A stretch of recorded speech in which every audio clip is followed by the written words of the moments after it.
Hi, it's Steve. Today we'd like to show you how to change the clutch lining on your washer, and it's a really easy job. All we're going to need is a 1/4-inch nut driver, a flat blade screwdriver, and a No. 2 Phillips screwdriver. We'll also need a pair of slip joint pliers, a ratchet with a extension and a 1/2-inch socket and a 7/16 inch socket. Let me show you how we do it. Now before we begin this repair, we will need to pull the washer away from its current sitting. We'll also need to disconnect the power, turn off the inlet water supply, and disconnect the fill hoses and the drain hose. Then pull it far enough forward that we'll be able to lay the washer back. Now our next step will be to lift the console back, and depending on the model, there may be 2 screws in the front corners or in the rear corners. So using our Phillips screwdriver, we'll remove those. And we'll just pull that console slightly forward and then tilt it back. And that will expose the clips that secure the cabinet to the back panel. So using our flat blade screwdriver, we'll just go into the front portion of those clips and then pry them loose and slide them out of the back panel.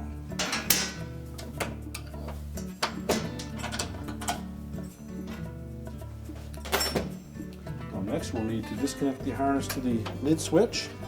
So depress the locking tab, pull the harness free.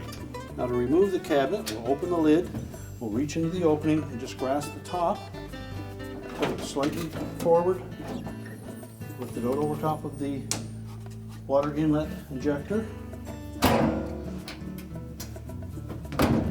slide the bottom slightly forward, and then lift it away. Now to do the rest of this repair, we will need to remove the pump and the motor and pull the transmission out from the bottom. It's easier to do that if you tilt the machine against the wall, but before we do that, we will need to remove the agitator. So simply remove the fabric softener dispenser or the agitator cap.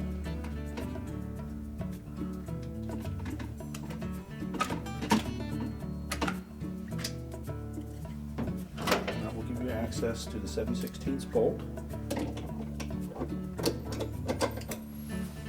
Hold the base of the agitator from turning as you loosen that bolt.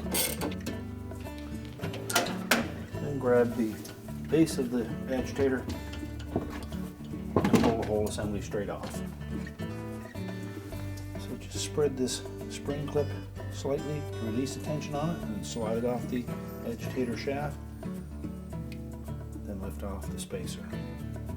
Well, next we'll want to lay that washer down, and there may be some water in the drain hose, so empty as much of that out as possible or have a method for cleaning it up. Now with the washer tilted on its back, we now have better access to it. Our first step will be to disconnect the wire harness connector to the motor. So release the locking tab, just pull that free. And if your model has a capacitor attached to the side of the motor, you'll need to remove those wire terminals from the capacitor.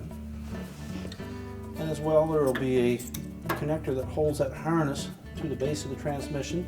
So depress the little locking tab on that plastic pin and slide that out and just push it aside.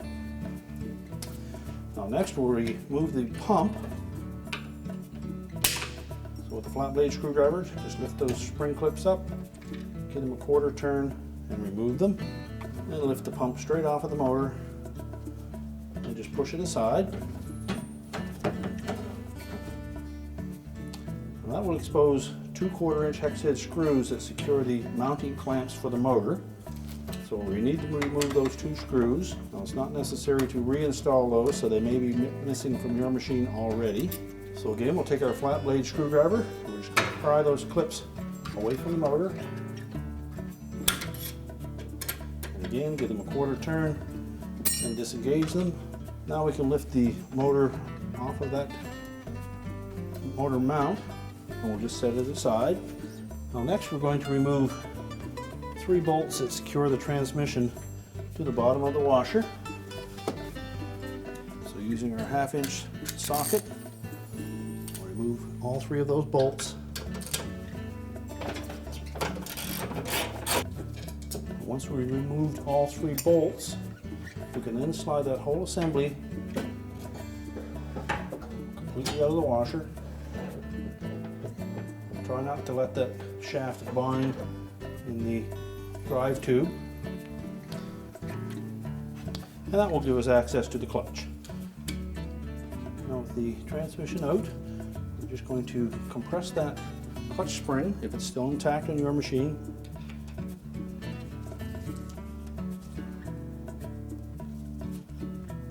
Compress it completely and then pull the whole clutch band out of the clutch drum. Now the new clutch band comes with a couple of different springs, so we need to make sure that we have the proper one for your model, and that will be indicated on the instruction sheet. And we'll take these two little caps, sit them over the spring, and you'll note that there are little rectangular openings in that cap that will fit over these tabs on the end of the clutch band. So just spread that band enough that we can fit those in. Line them up so that they sit in place. And also take note that there are two little protrusions on the bottom side of those clutch pads. And they will face down into the drum. So again, using our pliers, we're going to compress that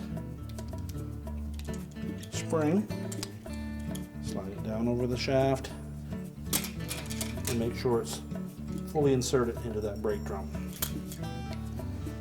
Now before we proceed, we'll need to replace this brake driver, and it's held in place with a C-clip on the bottom of that spin tube shaft. So we'll need to remove that. You may be able to get a flat blade screwdriver under the edge of it. If not, you'll need to press on both sides of it enough to pop it off. I use my pliers to do that. Just get a little bit of a bump. Once that's spread apart a bit, take a flat blade screwdriver and then pry it off.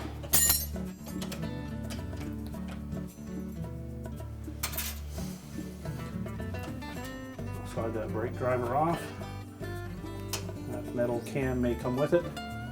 We'll discard the old brake driver, take our new one, locate the holes over top of the locating pins on the bottom of that brake driver. There are also two slotted openings that will fit over this nylon bushing. Line those up.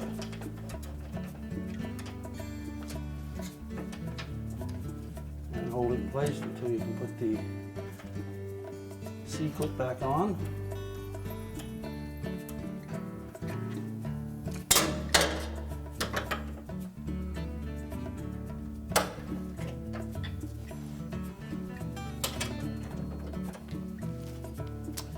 And now we can slide the transmission shaft back in through that drive tube.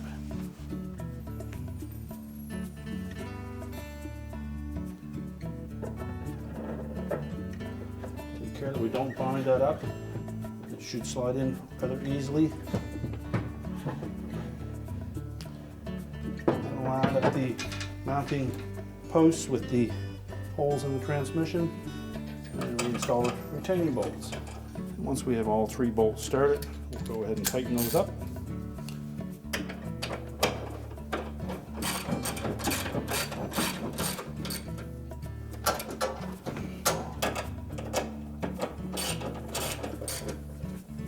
And make sure we have those nice and tight.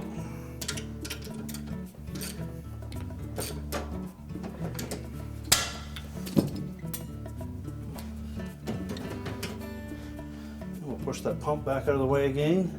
We'll line up the motor coupling and then reinstall the motor. Make sure all four rubber mounts are intact.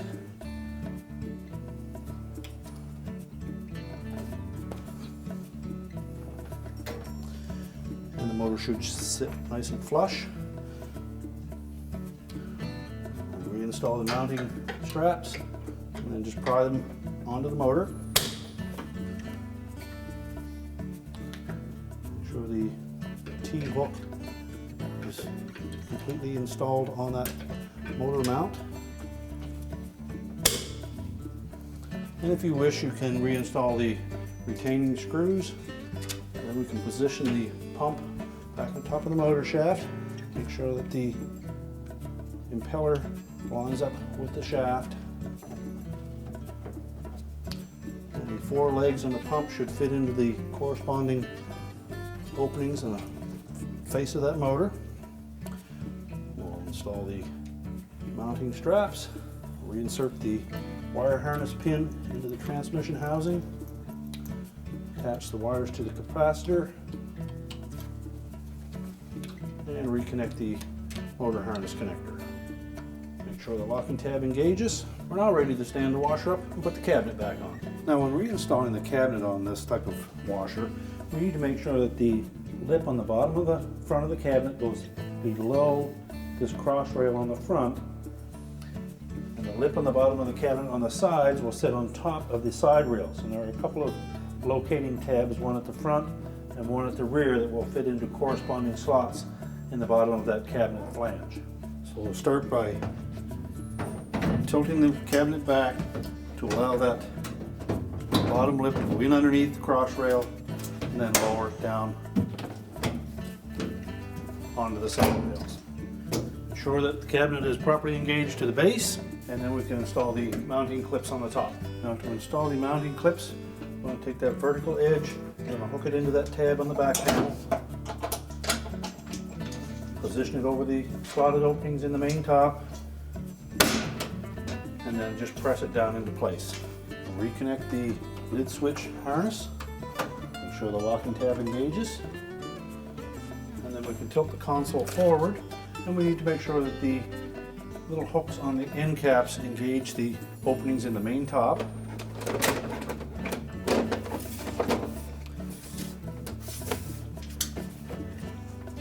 And then push it back until the screw holes line up.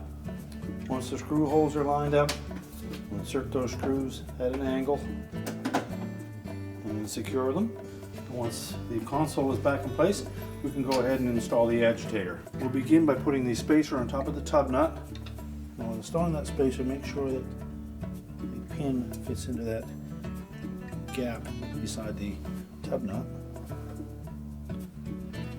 And then slide the spring clip on to hold it in place. Slide the agitator down over the agitator shaft, line up the splines, push it down firmly, and then tighten the bolt. Hold the base of the agitator, tighten it securely.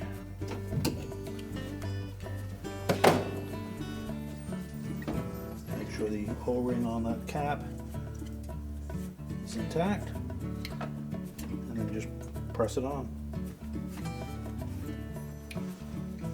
We're now ready to reconnect our inlet water supply, our drain hose, and our power, and our repair is complete.